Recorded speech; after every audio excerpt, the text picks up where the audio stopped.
Então, Georgia, por favor, vamos à leitura. Boa noite a todos. Livro Vida Feliz, psicografado pelo médium Divaldo Pereira Franco, pelo espírito de Joana de Ângeles. A lição é 177. Deixa o outro terminar o assunto sem interrupção. Certamente, há um limite para deixá-lo falar. Não obstante, ouvindo-o, equiparas mais de argumento para esclarecê-lo. Se interrompes, talvez conclua equivocadamente o tema e não consigas entender o que ele te desejou dizer. Nem todos explicam o que pensam com facilidade, complicando-se às vezes ou falando de maneira nebulosa. Busca penetrar na ideia e dialoga, sem enfado nem exasperação. Não imponhas os teus pensamentos, nem tentes impedir a apresentação de outras ideias que não são tuas, que sejam as tuas. Gente, essa página estava antes falando com o Mauro. Essa página aqui é uma página que eu precisei, no início da minha profissão, ler bastante. Eu não conhecia, né, mas deveria ter lido, que eu sou professora e psicóloga, vocês todos aí sabem, e no início da profissão eu tinha muita dificuldade de ouvir os alunos, ouvir as pessoas, e eles não concluíam, eles queriam falar alguma coisa, eu não, não afinava com eles. E como é importante a gente parar para ouvir, né? Na psicologia, a gente. O Valdemir não está aqui para dar esse testemunho, mas é real. O nosso ouvido é a melhor ferramenta de trabalho.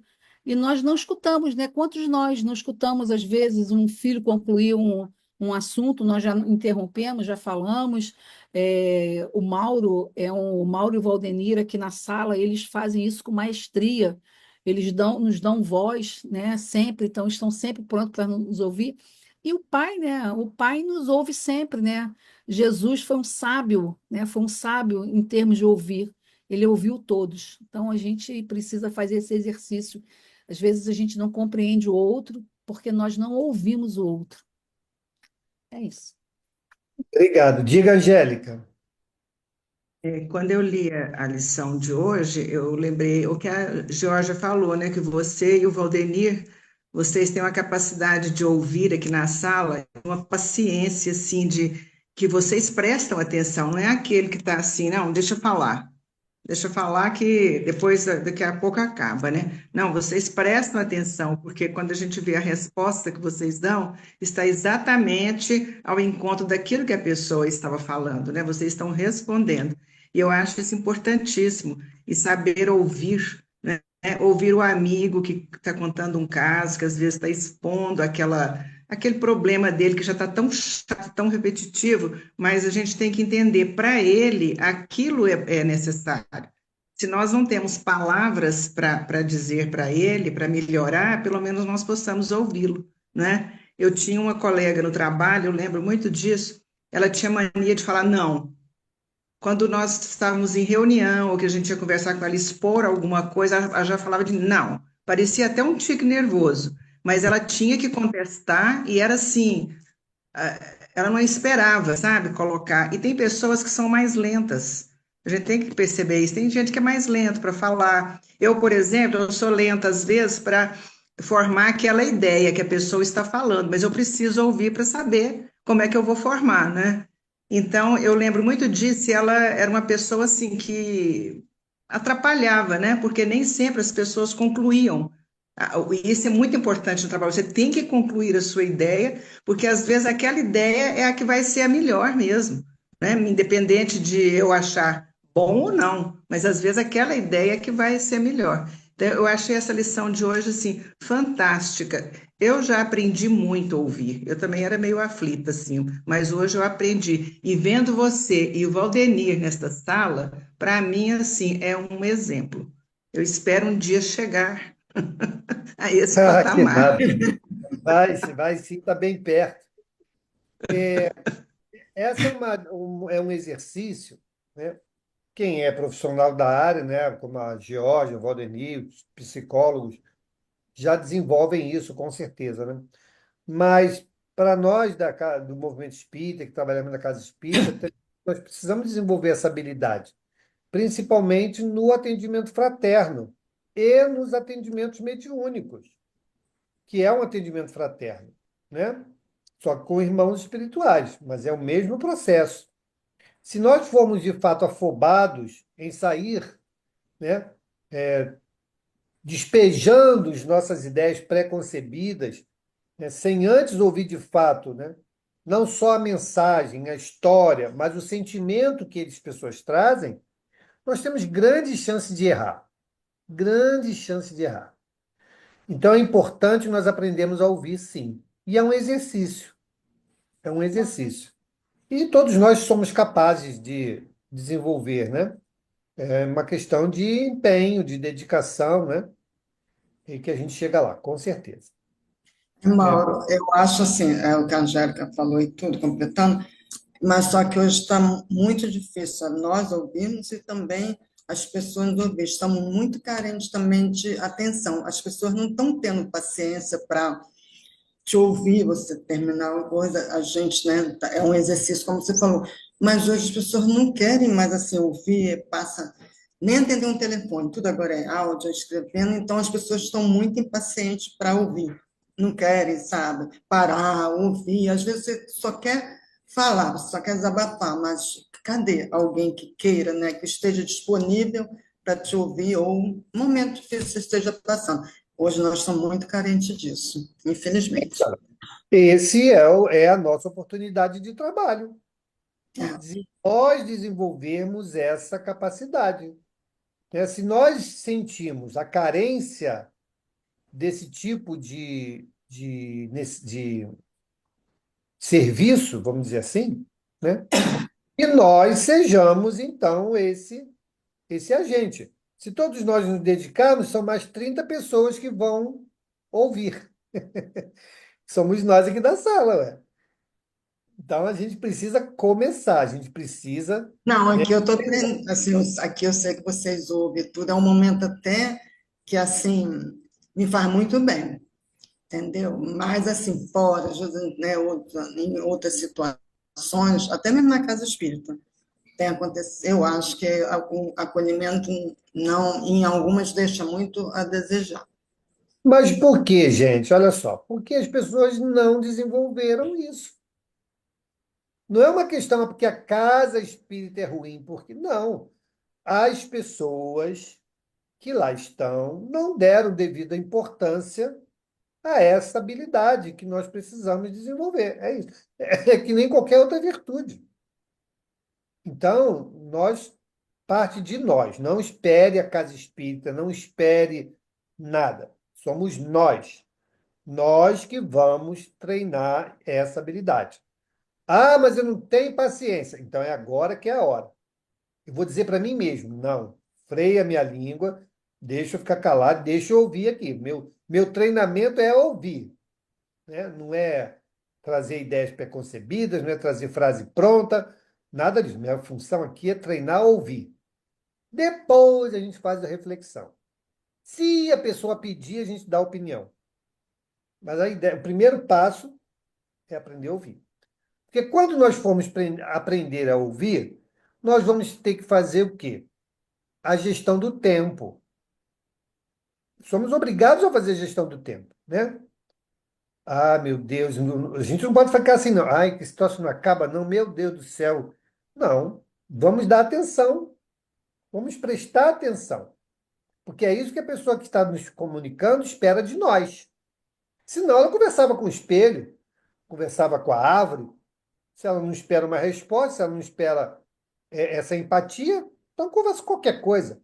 Mas não. Se ela nos busca, é porque ela espera alguma coisa de nós, mesmo que seja só a atenção. Se você não está preparada, então não comece. Mas é importante nós nos dedicarmos a isso. É importantíssimo. Beleza. Vamos então à nossa prece, por favor.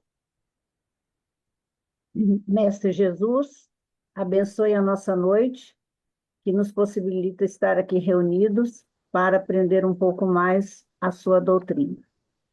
Que os bons mentores espirituais acompanhem o nosso estudo iluminando e nos capacitando para discernir aquilo que nos foi programado. Que assim seja. Amém. Que assim seja. Bom, pessoal, vamos nós aqui no nosso estudo. Nós havíamos parado no início dos comentários de Kardec, da pergunta 1009, tá bom? Vamos retomar daqui, porque as anteriores foram as falas dos espíritos, né? Então, a gente vai retomar daqui. Comentários de Kardec após a mensagem, né, de Paulo Apóstolo.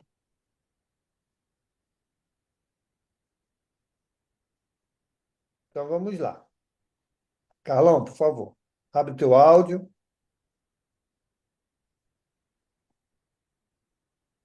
Abre o áudio, Carlos. Agora foi. Oi. É quão atrativo, não é isso? Isso. Boa noite a todos. Com o atrativo de recompensas e temor de castigos, procura-se estimular o homem para o bem e desviá-lo do mal. Se esses castigos, porém, lhe são apresentados de forma que a sua razão se recusa a admiti-los, nenhuma influência terão sobre ele. Longe disso, rejeitará tudo, a forma e o fundo. Se ao contrário lhe apresentar o futuro de maneira lógica, ele não o repelirá. O Espiritismo lhe dá essa explicação. Exatamente. Então, aqui Kardec começa a fazer uma, algumas colocações que levam ao leitor, ao estudioso da proposta que a doutrina espírita nascente estava trazendo, o valor desse conhecimento para o desenvolvimento do raciocínio lógico. E aí ele fala, sem esse raciocínio lógico, que dê um entendimento, que traga uma compreensão dessa relação do indivíduo com o futuro, dificilmente nós vamos crer. Nós vamos desenvolver uma fé. Por quê? Porque falta crença. E o que nos traz a crença? É a certeza daquilo que nós estamos nos inteirando, né, buscando conhecimento ou nos balizando na vida, né? Então, quando ele começa a fala, trazendo a ideia lá do atrativo, das recompensas e o temor do castigo, qual era essa ideia aí? Quem trazia essa ideia?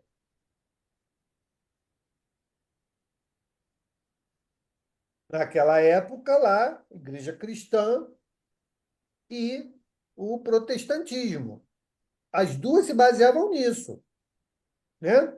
Se você é bonzinho, você vai conseguir coisas boas lá, né? Se você fizer coisa errada, olha, uma dizia o inferno, a outra dizia penas eternas.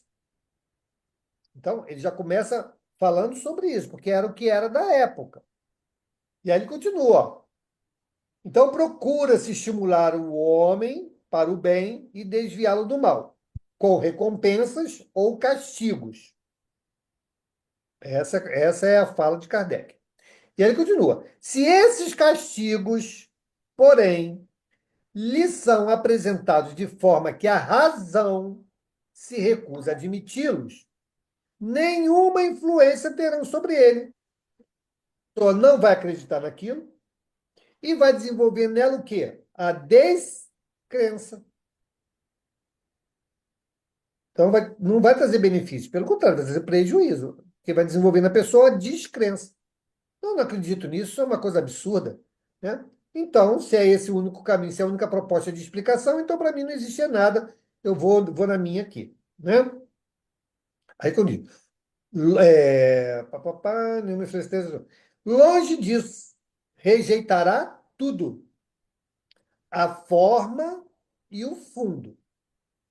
Se ao contrário, aí ele vem, ó, se ao contrário lhe apresentarem um futuro de maneira lógica, ela não repelirá, porque aquilo faz sentido. aquilo traz uma explicação que a pessoa naturalmente vai dizer assim, bom, pode até ser que isso não exista, mas isso tem mais lógica do que a outra. Uma coisa que eu estava conversando com alguns amigos no trabalho, né? Eles são evangélicos.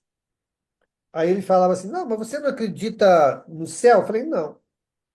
E nem no inferno também não. Mas por que não? Por causa das bases lógicas que isso não faz sentido.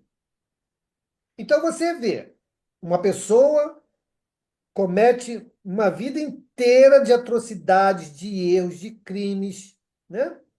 Aí chega lá, ah, não, eu aceitei Jesus, pronto, vai para o céu. Aí o teu filho, falando para ele, né? O teu filho, que vive uma vida toda lá, né? Se esmerando na retidão, não sei o quê, lá no final comete uma falha, mata alguém, por exemplo, vai para o inferno. Você vê lógica nisso? Ah, vejo. Porque ele não se arrependeu ou o outro se arrependeu. Tá bom, mas e os crimes cometidos? Então, não tem lógica. Como é que eu vou acreditar num negócio desse? Agora, se você tem suas faltas, cometeu todas as suas N faltas, mas você terá tantas oportunidades quantas você precisar para reparar essas faltas. Não é muito mais lógico? E daí vem a explicação de pessoas que nascem, muitas afortunadas, outras desafortunadas, umas perfeitas, outras com dificuldades. Ou seja, é o reflexo daquilo que nós fizemos. É lógico, é justo, né? Não é ninguém que está decidindo por você, são as suas, é a consequência natural das suas escolhas, dos seus atos. Ah, eu escolhi dar um soco na parede. Tudo bem, vai lá dar um soco. Quebrei a mão. Quem é o culpado disso? Deus me puniu? Não, eu que quis dar um soco na parede. A consequência é a mão quebrada. Então, é essa proposta, né, que o Espiritismo traz para que a gente possa, né, refletir. Vamos aqui aos comentários, ao chat. Nós estamos na pergunta 1009, lá nos comentários de Kardec, depois da mensagem de Paulo Apóstolo, tá bom? Obrigado, a Alessandrinha já tinha colocado. Tá bom. Podemos seguir, pessoal? Vamos à frente. Vamos lá. Para quem está meio perdido, é o segundo parágrafo agora. A doutrina da eternidade das penas, em sentido absoluto, faz do ente supremo um Deus implacável. Seria lógico dizer-se de um soberano que ele é muito bom, muito magnânimo, muito indulgente, que só quer a felicidade dos que o cercam, mas que ao mesmo tempo é cioso, vingativo, de inflexível rigor e que pune com o castigo extremo as 3/4 partes dos seus súditos por uma ofensa ou uma infração de suas leis, mesmo quando praticada pelo que nós conheciam. Não haveria aí contradição? Ora, pode Deus ser menos bom do que seria um homem? Tá aí. Então, Kardec ele é muito inteligente, né? Em vários aspectos, claro, mas fundamentalmente nas provocações. Porque ele traz a situação, que ele está falando aqui de quem? Está falando aqui da Igreja Católica, né? Que colocava lá a doutrina da eternidade das penas. Se você vai para o inferno, você não vai sair de lá. Você não tem mais remissão. Não é isso? Então, ele coloca a situação vivida na época e vai fazendo as provocações lógicas para que as pessoas possam refletir sobre isso. Então, como estaria lá o perdoai 70 vezes, 7 vezes? Onde está? Está lá, né? Jesus falou, perdoai 70 vezes, 7 vezes. Então, tem que haver oportunidade que você perdoe sempre. Ué, se ele traz esse exemplo para nós, Deus, então, tem que viver isso de forma muito mais abrangente. Então, ele não pode decidir, ah, não, eu vou te punir porque eu quero, porque você não se empenhou, né, em ser uma pessoa melhor, então eu vou decidir, eu vou te penalizar X anos. Não. Que cada um faça e receba segundo as suas obras. Simples assim. Então, de novo aqui, Kardec, aproveitando a fala, né, dos irmãos espirituais que trouxeram, ele vem questionando alguns postulados que à época eram muito fortes, né? Não se discutia isso aqui era ponto pacífico, né? Principalmente para aqueles que eram católicos e protestantes, né? Tudo bem? Vamos adiante. Mais uma contradição se apresenta aqui. Pois que Deus tudo sabe, sabia ao criar uma alma que ela viria a falir. Teria, pois, desde a sua formação sido destinada à desgraça eterna. Será isto possível, racional? Será isto possível, racional? Com a doutrina das penas relativas, tudo se justifica. Deus sabia, sem dúvida, que ela faliria, mas lhe deu meio de se instruir pela própria experiência, mediante suas próprias faltas. É necessário que expie seus erros para melhor se firmar no bem, mas a porta da esperança não se lhe fecha para sempre, e Deus faz que dos esforços que ela empregue para o conseguir, dependa a sua redenção. Isto toda a gente pode compreender e a mais meticulosa lógica pode admitir. Menos cético haveria se deste ponto de vista fosse apresentadas as penas futuras. Ok, aí. Nós não fazemos isso, gente, com os nossos. Nós fazemos isso. Ah, olha só, se você, né, não passar de ano, você não vai ter isso, não vai ter aquilo, não vai ter aquilo outro. Então, eu sei do meu compromisso. Qual é o meu compromisso? Eu tenho que ir lá e tenho que estudar, eu tenho que fazer a minha parte, eu tenho que passar de ano, porque senão, né, eu vou sofrer as consequências da minha preguiça, né, da minha... Então, beleza, a responsabilidade está comigo. Aí, tudo bem, a pessoa se empenha, não sei o que e tal, aí ficou de recuperação. Olha, tá vendo? Vamos estudar um pouco mais, né? Vamos lá, quer ajuda? Estou aqui do teu lado. Vamos buscar te fortalecer para que você vença nessa parte que você ainda tem dificuldade. Nós fazemos isso. E mesmo assim, depois de todo o esforço, a pessoa não passou. Tudo bem, você não passou, mas você fez a sua parte. Você se esforçou, você estudou, você foi responsável, mas mesmo assim você teve tanta dificuldade que você não conseguiu. Então, tá, aí, na próxima vez, então, para o ano que vem, no próximo ano letivo, né? Vamos te botar aí numa explicadora, vamos agregar recursos para que você possa vencer aquilo que sozinho você não está conseguindo. Não é essa nosso modo de operar, né, com os que estão à nossa volta? Sim. Então Deus age exatamente assim conosco. As oportunidades reencarnatórias, a mudança de papel em cada oportunidade reencarnatória. Ele sabe da nossa dificuldade, claro, mas ele por isso vai impedir de você ter as vivências e as experiências? Não, vamos lá. Olha, se você se esforçar, você consegue, né? Olha lá, Kardec, né? Foi lá, conversou diretamente com Cristo, ele era habilitado, mandou. Jesus estava lá, 100% nas caras, não precisa nem mandar ninguém, não, que ele vai cumprir. Era assim? Não. Ó, vão vocês lá, né? Vão antes, esse grupo que vai antes, vai preparar lá a situação. Depois ele vai chegar e vai junto, fulano, né? Porque se ele escorregar, você vai dar continuidade. É desconfiança? Não. Mas é a certeza de que a possibilidade da falha poderia acontecer. Isso diminui alguém? Não. É só o nosso reconhecimento. De fato, era um desafio, era uma coisa muito importante que tinha que acontecer e não poderia deixar à mercê da situação. Se alguém não estivesse ali, ele, Kardec fez essa pergunta para o Espírito de Verdade.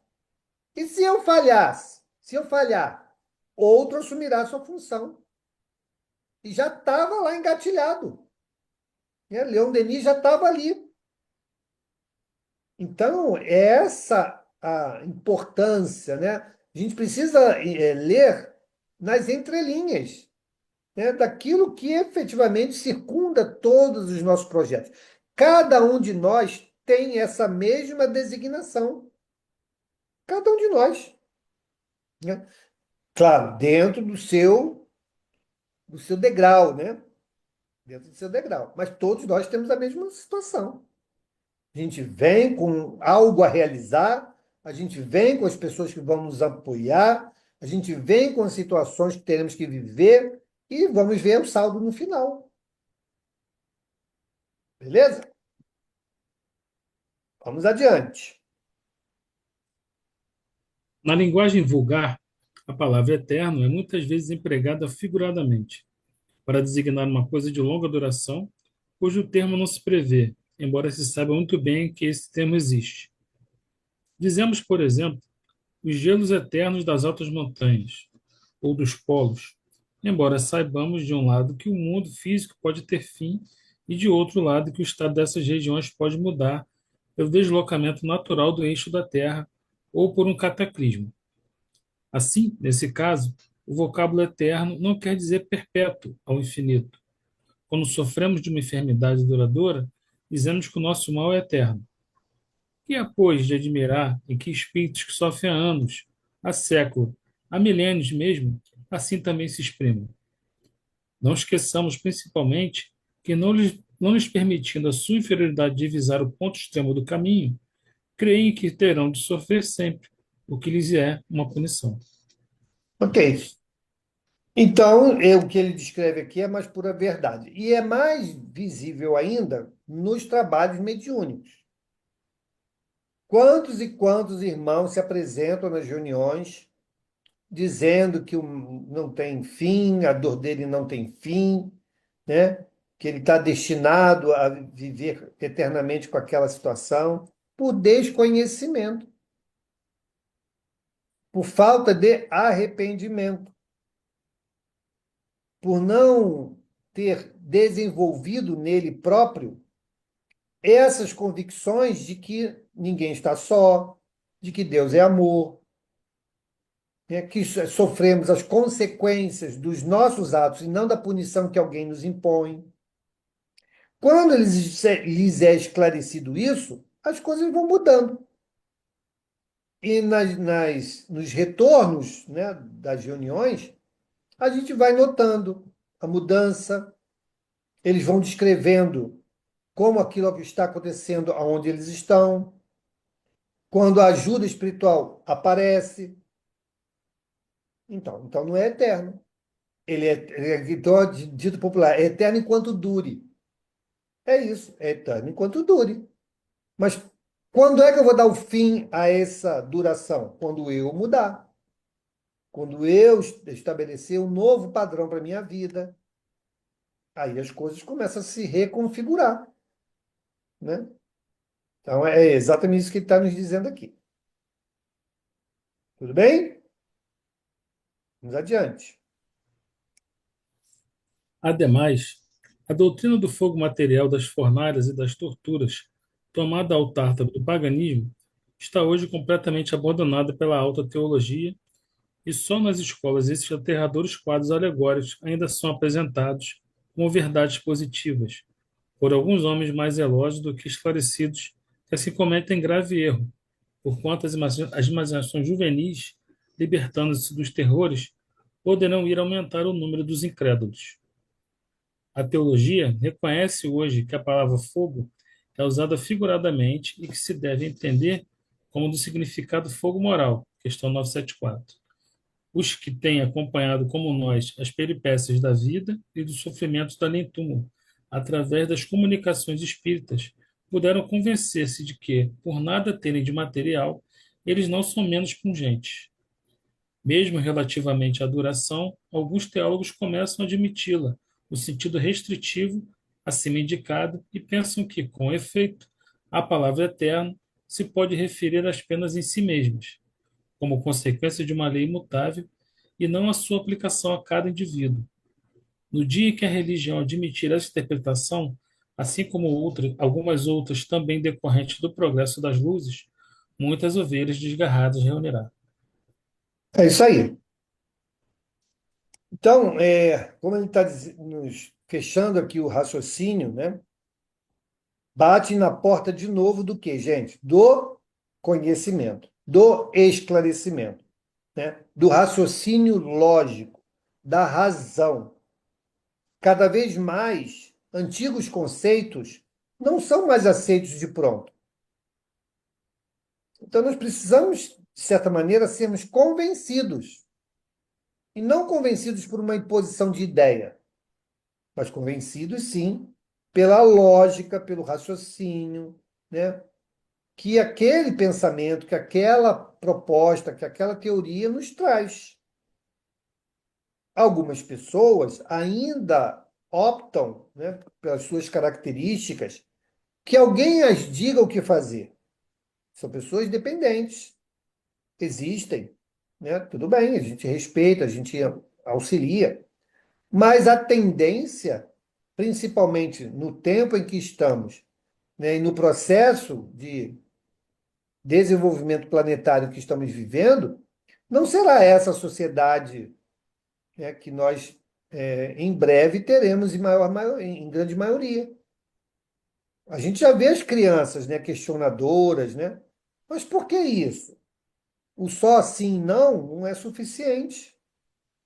Elas esperam mais, né? Elas esperam mais. E nós temos que nos preparar para isso. Então, de novo, a doutrina espírita, nesse aspecto da relação da vida espiritual com o plano físico, ela é, por enquanto, o único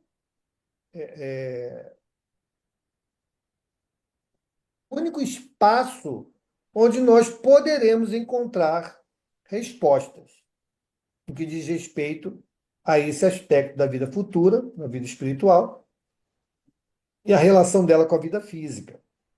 Eu tinha amigas, ainda é minha amiga, mas já desencarnou, né? Ela era católica, de ir na igreja, de tudo mais.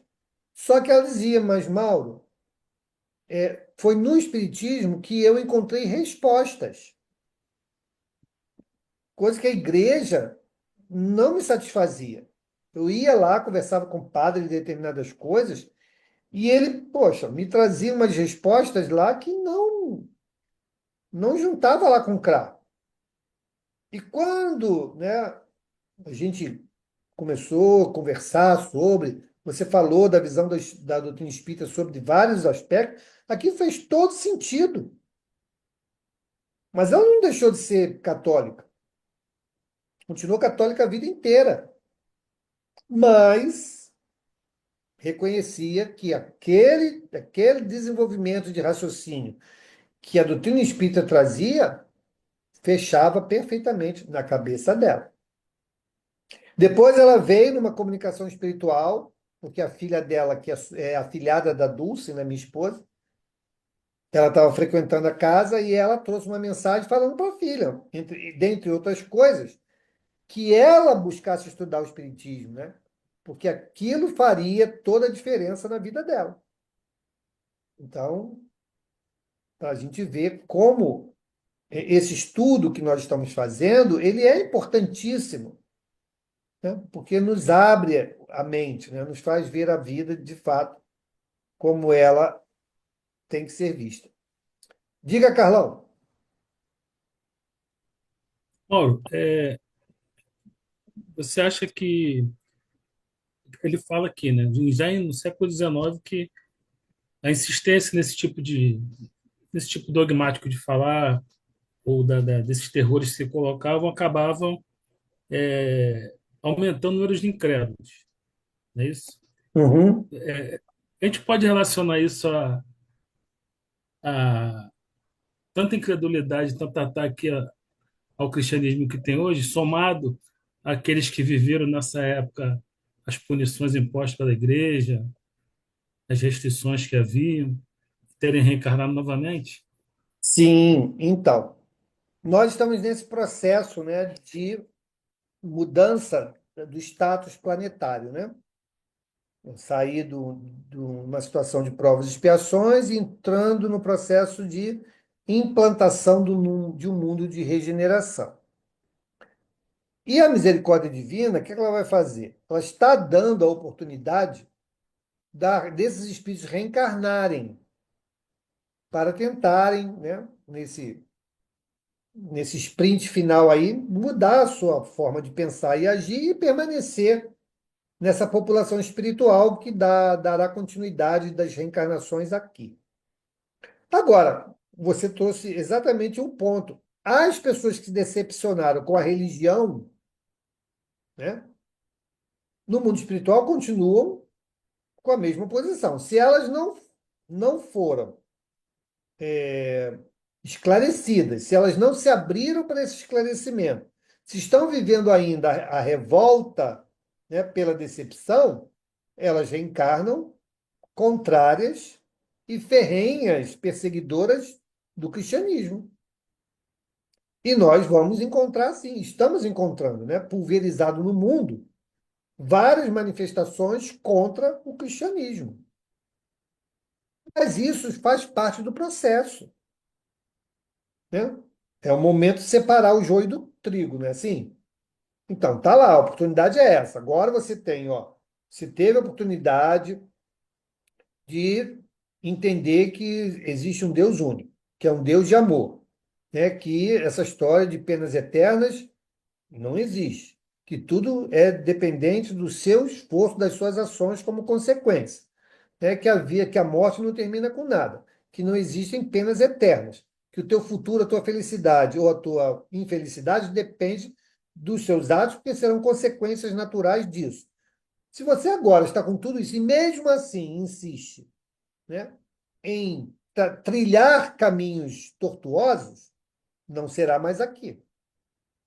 Então vem cá, esse grupo aqui continua aqui porque vocês ainda não entenderam. E esse grupo aqui e outros que estão chegando para cá? Vamos seguir, né, a rota normal que vocês já escolheram seguir, né, que é fazer o bem, o exercício da fraternidade, a busca pela reforma íntima, né, a construção do homem de bem em mim. E se nós já optamos por isso, já temos isso como norte, não significa que a gente já conseguiu, mas nós temos isso como norte. Então, isso nos habilita, sim, a continuarmos nessa jornada, né, de nos melhorarmos continuadamente, de fazermos o bem quando tiver ao nosso alcance, de nos aprimorarmos cada vez mais, é, nos afinando com a lei de Deus, e vamos formar uma sociedade melhor, as leis serão mais justas, né? A gente vai construindo essa sociedade. E na medida daqueles que insistem, eles próprios insistem nessa estagnação, o próprio processo vai separando. É como uma decantação, né? A gente vai decantando, você pega lá o caldo de cana, pegou a cana, moeu. Ah, vamos decantando, até que vai chegar lá na aguardente pura, lá na ponta.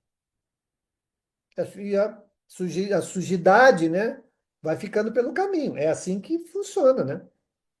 Nesse exemplo alegórico. Então, sim, Carlos, eu penso exatamente assim. Tanto é que, hoje em dia, você vê o quê? Há igrejas satanistas. Igrejas satanistas. E é mais de uma. E tem padre, e tem seguidor, né? Meu Deus, que loucura! Né? Nesse ponto que nós estamos da humanidade, está surgindo isso, a única explicação é essa. São irmãos da espiritualidade que ainda resistem contra, ou por decepção, né? Por frustração da igreja, dos seus, né? Das suas construções religiosas, e são revoltados contra o Cristo. Coitados. Mas olha que, mesmo assim, o amor do Cristo faz o quê? Vai lá, meus irmãos. Né? Porque o amor é assim, não é, gente? O amor não fica assim, aborrecido, "Não, não quero mais falar com você, não. Quem ama, ama. Eu vou te dar, eu vou estar contigo, você mesmo assim, né? Aquela frase, até você, Brutus, né? Mas a gente vai seguindo, né? E o espírito puro, gente, não vamos esperar deles nada menos que isso, porque eles já chegaram lá, né? Então, o caminho é esse. Deve ser muito difícil, né? Ele, na verdade, ele morreu, entre aspas, em nome, queimado em nome do Cristo. Vai ser muito difícil ele perdoar rapidamente. Quando ele chegou no mundo espiritual, ele Depende, chegou a Carlos. pensar nisso. Depende. A Joana d'Arc morreu queimada, e aí? Ela ficou revoltada? Não. Tem razão. Entende? Então depende de como nós vamos fazer o balanço daquela encarnação. Por que foi morta queimada? Ah, foi à toa? Foi à toa. Foi um resgate? Se foi resgate, opa, consegui me livrar dessa. Se eu vou revoltado, aí sim, eu não aceito, né? Não merecia. E até quando a gente vai alimentar isso? Na história do Tomás de Torquemada, né? Tomás de Torquemada, lá 420 anos na espiritualidade, achando que estava de boa. Não, tudo que eu fiz estava tudo certo. Eu fiz o que a igreja me ensinou, que era para fazer, até que ele foi esclarecido. Não, cara, tu fez coisa errada. E aí ele foi caindo a fichinha, foi se arrependendo, e aí retomou o processo. Ele estava estagnado por 420 anos. Então, assim somos nós. Por isso que a gente precisa, de novo, né? A frase que a fé raciocinada ela tem que estar presente. Porque até nos nossos erros, nós vamos ter clareza. Não, sim, eu errei mesmo.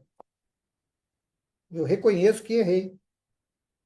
Por quê? Mas por que, senhor? Porque ainda gosto, ou porque não tive fôlego, não tive ânimo, né?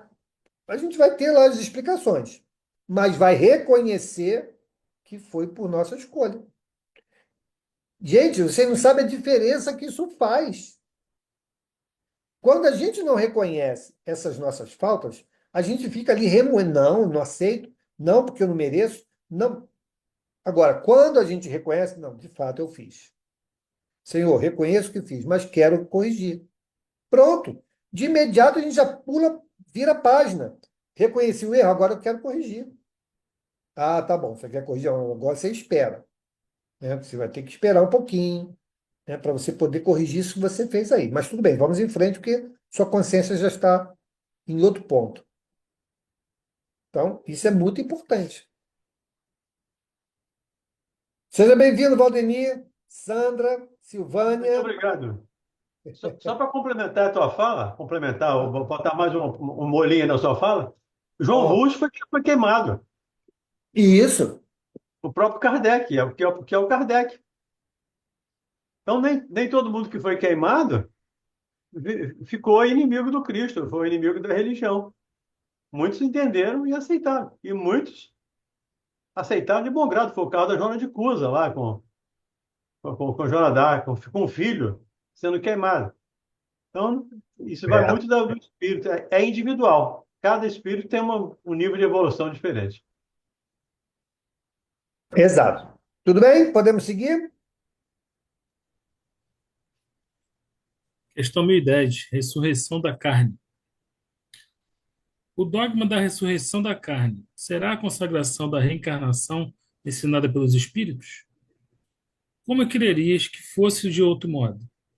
Conforme sucede com tantas outras, essas palavras só parecem despropositadas no entender de algumas pessoas, porque as tomam ao pé da letra. Levam, por isso, à incredulidade. Dá-lhes uma interpretação lógica e os que chamais livres pensadores as admitirão sem dificuldade, precisamente pela razão que refletem, pela razão que refletem. Por que não vos enganeis? Esses livres pensadores, o que mais pedem e desejam é crer. Têm como os outros, ou talvez mais que os outros, a sede do futuro, mas não podem admitir o que a ciência desmente. A doutrina da pluralidade das existências é consentânea com a justiça de Deus. Só ela explica o que sem ela é inexplicável. Como havia de pretender que o seu princípio não estivesse na própria religião? Tá aí. E aí, esse ponto que ele traz aqui na resposta, eu acho fantástica, né? Que diz assim, ó, tem como os outros, ou talvez mais que os outros, a sede do futuro, ou seja, esses livres pensadores que ficam criando propostas para explicar, né, as coisas que ocorrem. Futuro. Mas não podem admitir o que a ciência desmente. Mas a ciência ela evolui muito, vai evoluindo sempre, né? E o que nós temos hoje? Hoje, nos dias atuais, a ciência cada vez mais próxima da espiritualidade. A ciência estudando os fenômenos espirituais. Então, aqueles que outrora, por força ainda da incipiência da ciência, em provar muita coisa, não acreditavam, trazendo isso como justificativa, hoje, em muitas coisas, já não tem mais esse mesmo argumento. Então, essa é uma escalada que nós hoje somos contemporâneos dela e que vai cada vez mais se tornar uma realidade. E a ciência, sim, vai comprovar tudo isso. Hoje já existem cientistas estudando casos de reencarnação, catalogando de forma metodológica, né? Fazendo todas as amarrações daquele com aquele que foi, que hoje está de volta. A gente tem hoje aí no Instagram, né? Crianças que é impossível não crer na reencarnação diante dos testemunhos que essas crianças trazem.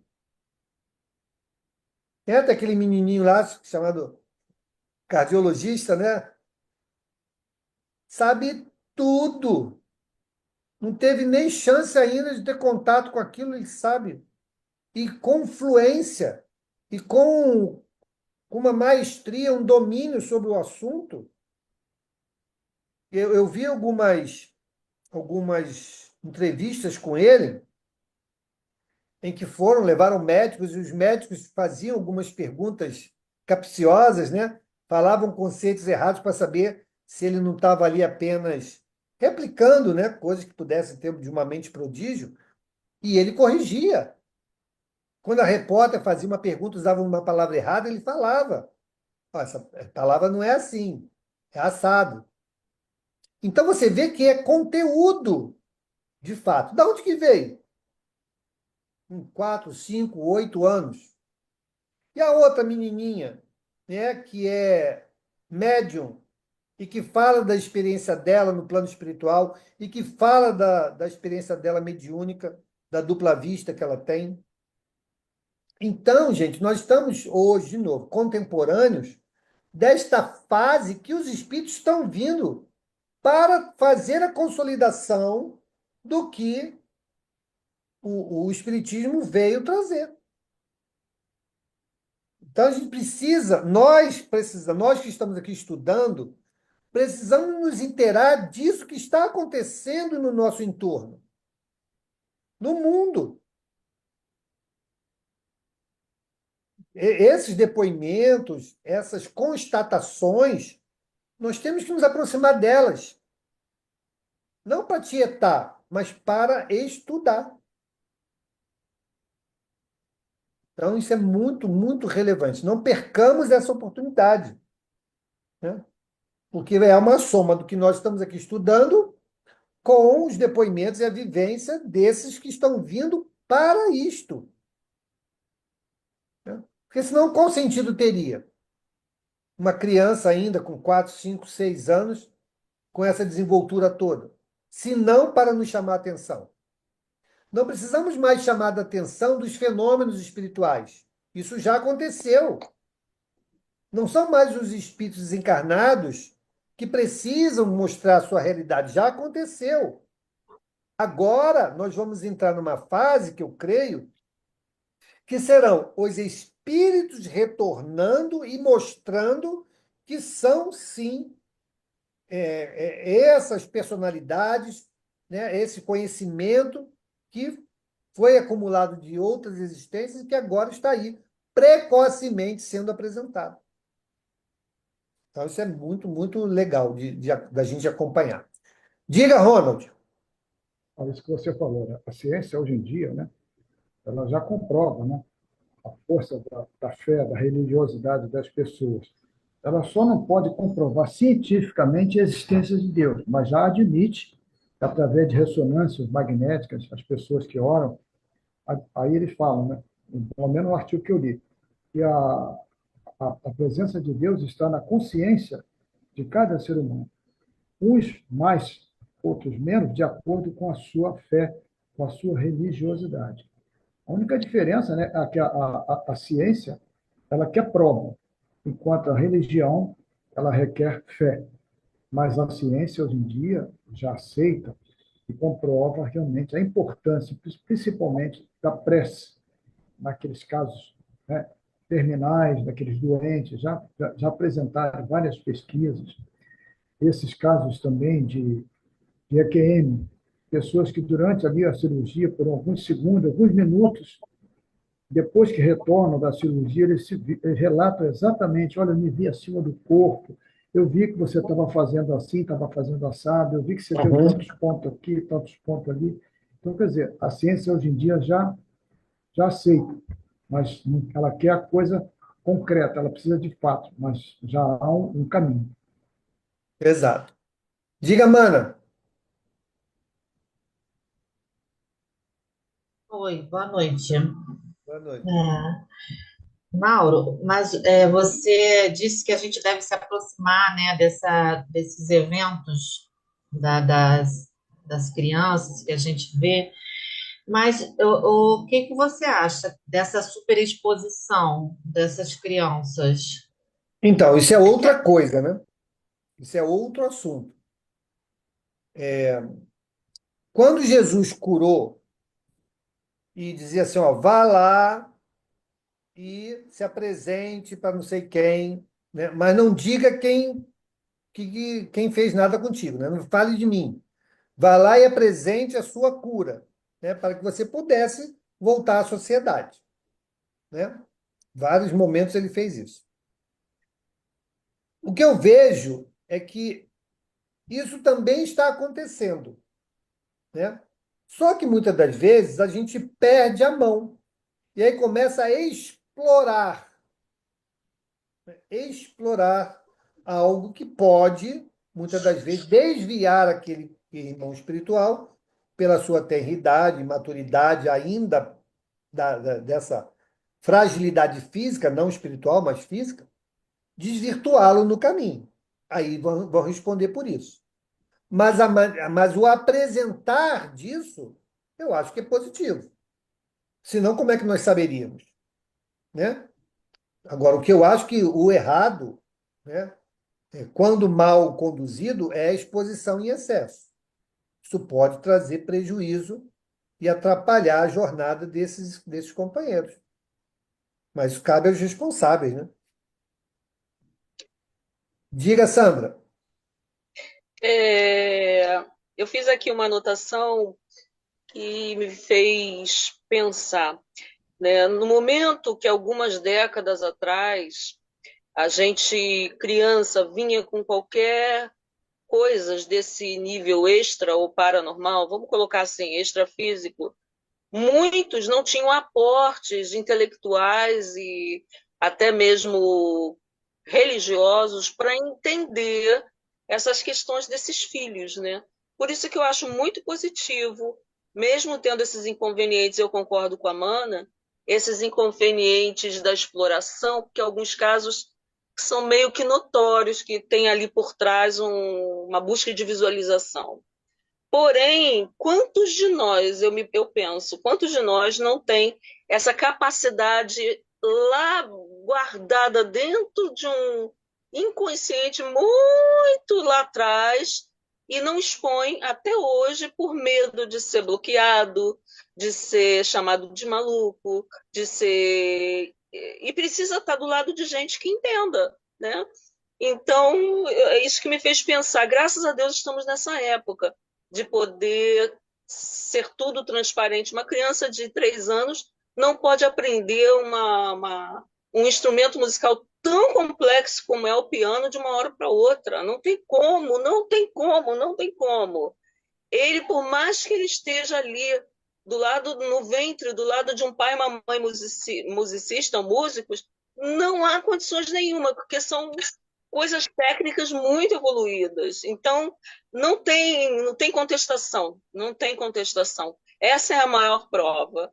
E ali é aquela criança se mostrando completamente à vontade com o instrumento, né?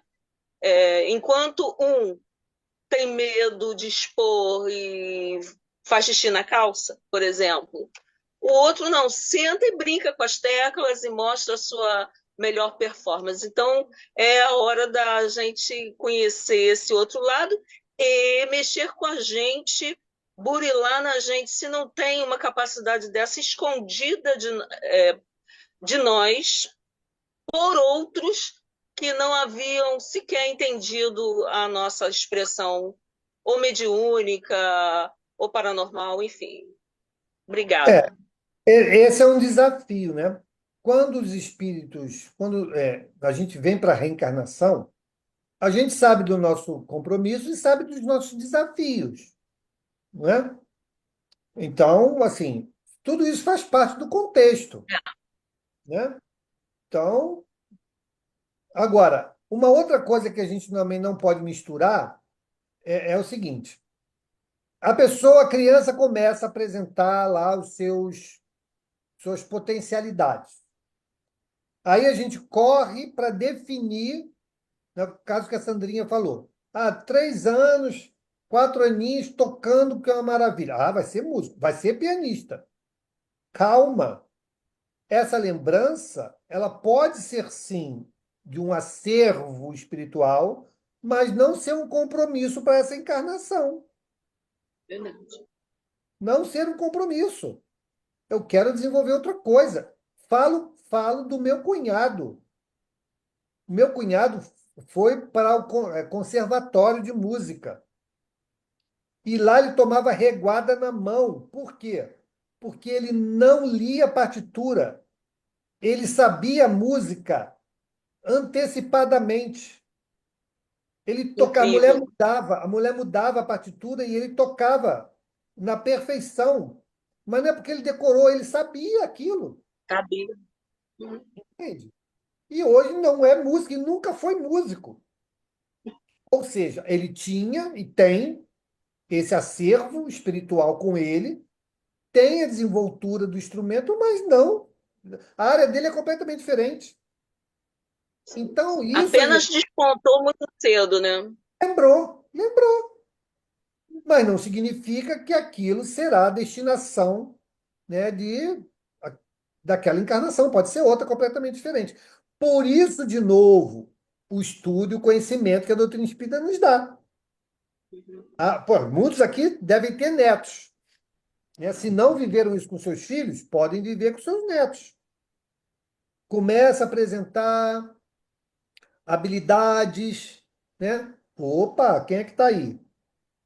Né? Vamos dar os meios, vamos estimular sim, mas não vamos pré-definir, porque aquilo pode ser passageiro, Sim, aquilo sim. pode ser um resto de lembrança que vai se apagar, ou não vai ser mais dada importância. Por quê? Porque ele vai ser estimulado exatamente aos compromissos renovadores que ele escolheu. Dizem aí, né, que o Chico vai reencarnar lá naquela área lá da Palestina lá para ajudar, né, a pacificar aquela região lá.